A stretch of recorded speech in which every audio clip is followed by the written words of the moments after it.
क्या जस्टिस स्वर्णकांत शर्मा का ऑर्डर अरविंद केजरीवाल के केस में गलत है? यही सवाल अब लोगों के मन में चल रहा है। जहां एक तरफ दिल्ली के former chief minister Arvind Kejriwal की तरफ से रिक्यूजल की डिमांड आई थी और दूसरी तरफ जज सीधा कह देती है कि वो ही इस केस को सुनेंगी तो मामले बिगड़ जाते हैं। और फिर उस ऑर्डर के बाद सिर्फ कोर्टरूम नहीं बल्कि पूरा लीगल फ्रेटर्निटी डिवाइड हो जाता है। ये एग्जैक्टली वही सिचुएशन है जब जस्टिस स्वर्णकांत शर्मा ने अरविंद केजरीवाल की रिक्यूजल एप्लीकेशन डिसमिस कर दी और अब सवाल उठ रहे हैं कि क्या ये डिसीजन लीगली सही था या नहीं। तो चलिए देखते हैं कि अगर लीगल फील्ड के किन लोगों ने जस्टिस स्वर्णकांत शर्मा के इस ऑर्डर को क्रिटिसाइज किया है, ये पूरा मुद्दा क्या है और क्या जस्टिस स्वर्णकांत शर्मा ने इस केस में सीबीआई और यूनियन गवर्नमेंट को फेवर किया है। Hello law lovers and justice seekers, welcome to law Chakra. हम आपके लिए लेकर आए हैं कुछ बहुत ही exclusive. Introducing law Chakra prime membership, जो आपको देगा exclusive access like never before. बनिए लॉ चक्रा की प्राइम मेंबर और अनलॉक कीजिए full potential of legal knowledge. अभी ज्वाइन कीजिए। सबसे पहले समझते हैं कि क्या हुआ। दिल्ली हाईकोर्ट की जस्टिस स्वर्णकांत शर्मा ने बीते दिन फॉर्मर दिल्ली सीएम अरविंद केजरीवाल की रिक्यूजल प्ली को डिसमिस कर दिया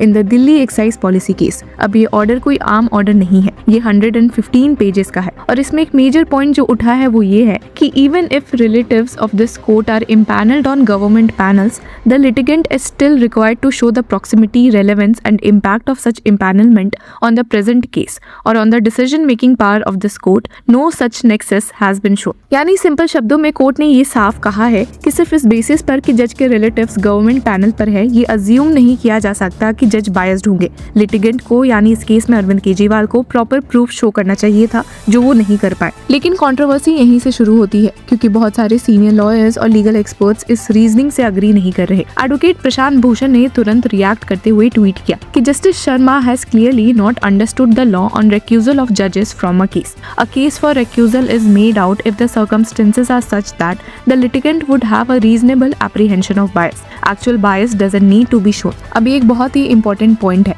लॉ ये नहीं कहता कि आपको प्रूफ देना पड़ेगा कि जज बायस्ड है, बस इतना दिखाना होता है कि एक रीजनेबल इंसान को लग सकता है कि बायस है।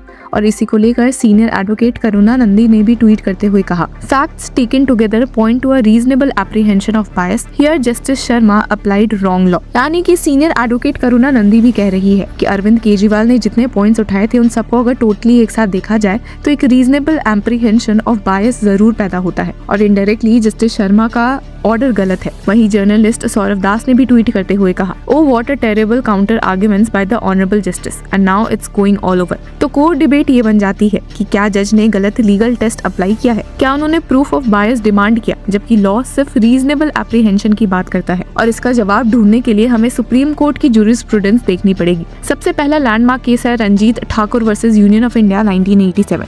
इसमें कोर्ट ने क्लियर कहा था कि टेस्ट ऑफ बायस जज के दिमाग से नहीं बल्कि लिटिगेंट के पर्सपेक्टिव से देखा जाएगा। Reasonableness of the apprehension, not proof of actual prejudice, is the touchstone.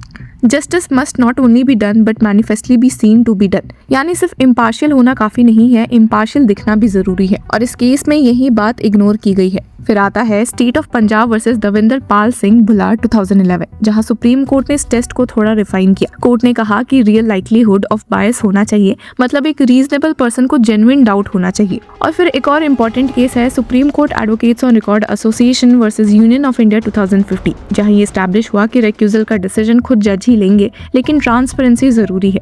अब अगर इन प्रिंसिपल्स को जस्टिस शर्मा के ऑर्डर पर अप्लाई करे तो क्रिटिक्स का कहना है कि ऑर्डर का टोन और रीजनिंग थोड़ा डिफरेंट डायरेक्शन में चला गया है। ऑर्डर बार बार ये डिमांड करता है कि एप्लीकेंट्स मटेरियल एविडेंस और प्रूफ दिखाए बायस को एस्टैब्लिश करने के लिए, लेकिन लॉ ये नहीं कहता कि आपको एविडेंस ऑफ बायस प्रूफ करना होगा। लॉ कहता है कि बस रीजनेबल एप्रीहेंशन होना चाहिए। इसीलिए एडवोकेट प्रशांत भूषण का मेन आर्ग्यूमेंट ये है कि जज ने टेस्ट को ही गलत समझ लिया। उनका कहना है कि एविडेंशियरी स्टैंडर्ड अप्लाई कर दिया गया जो एक्चुअल बायस के लिए होता है, ना कि एप्रीहेंशन के लिए। दूसरी तरफ जस्टिस शर्मा का ऑर्डर भी एक स्ट्रॉन्ग रीजनिंग देता है। Order draws heavily on Indore development authority versus Manohar Lal 2019 और इस केस में जस्टिस अरुण मिश्रा ने कहा था कि अगर हर बार लिटिगेंट के कहने पर जज रिक्यूज होने लगे तो it would sound a death nail for the independent system of justice. और जस्टिस शर्मा भी इसी लॉजिक को फॉलो करती है, लेकिन यहाँ एक सटल डिफरेंस है जो क्रिटिक्स हाईलाइट कर रहे हैं। जस्टिस मिश्रा का केस एक अलग सिचुएशन था, जहाँ उन पर एलिगेशन था कि उन्होंने एक प्रीवियस जजमेंट दिया था और अब उसी इशू पर बैठ रहे हैं। लेकिन जस्टिस शर्मा के केस में एलिगेशन ये है कि उन्होंने सेम प्रोसीडिंग में ऐसे ऑब्जर्वेशंस दिए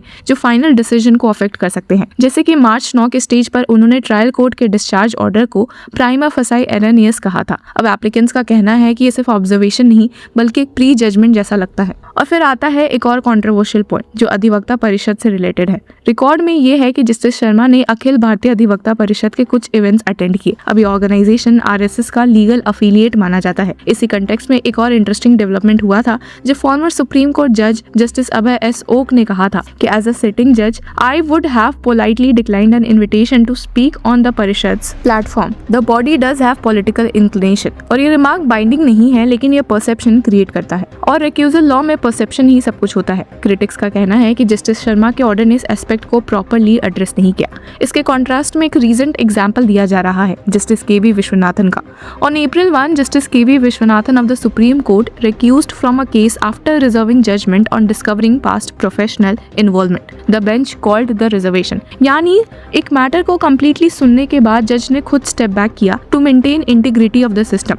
तो यहाँ एक क्लियर कॉन्ट्रास्ट दिख रहा है। एक तरफ प्रोएक्टिव रिक्यूजल है जहाँ जज खुद स्टेप बैक करते हैं और दूसरी तरफ एक डिटेल्ड रिफ्यूजल है जहाँ जज अपनी पोजीशन डिफेंड करती है। अब सवाल ये है कि क्या जस्टिस शर्मा का ऑर्डर गलत है? स्ट्रेट आंसर ये है कि ये ब्लैक एंड व्हाइट नहीं है। लॉ दोनों तरफ आर्ग्यूमेंट्स अलाउ करते हैं। एक साइड ये कहती है कि अगर हम हर एप्रीहेंशन पर रिक्यूजल अलाउ करेंगे तो जुडिशियल सिस्टम कोलैप्स हो जाएगा और बेंच हंटिंग शुरू हो जाएगी। दूसरी साइड ये कहती है कि अगर हम एप्रीहेंशन को इग्नोर करेंगे तो पब्लिक ट्रस्ट अंडरमाइन हो जाएगा और अल्टीमेटली जुडिशरी का स्ट्रेंथ इसी ट्रस्ट पर डिपेंड करता है। अब सबसे इंटरेस्टिंग ऑब्जर्वेशन ये है कि रिक्यूजल जूरिस्प्रूडेंस खुद इवॉल्व हो रही है। रंजीत ठाकुर ने एक लिबरल स्टैंड दिया, मिश्रा केस ने उसको रिस्ट्रिक्ट किया और आज के केसेस में दोनों के बीच बैलेंस ढूंढने की कोशिश हो रही है। एंड में बात सिंपल है लेकिन कॉम्प्लिकेटेड भी। जस्टिस शर्मा का ऑर्डर लीगली डिफेंडेबल हो सकता है लेकिन क्या वो परसेप्शन टेस्ट पास करता है, ये डिबेट का सब्जेक्ट है। और जब तक ये डिबेट चल रही है तब तक एक चीज क्लियर है कि रिक्यूजल का लॉ सिर्फ रूल्स का मैटर नहीं है बल्कि trust, transparency and public confidence का भी क्वेश्चन है।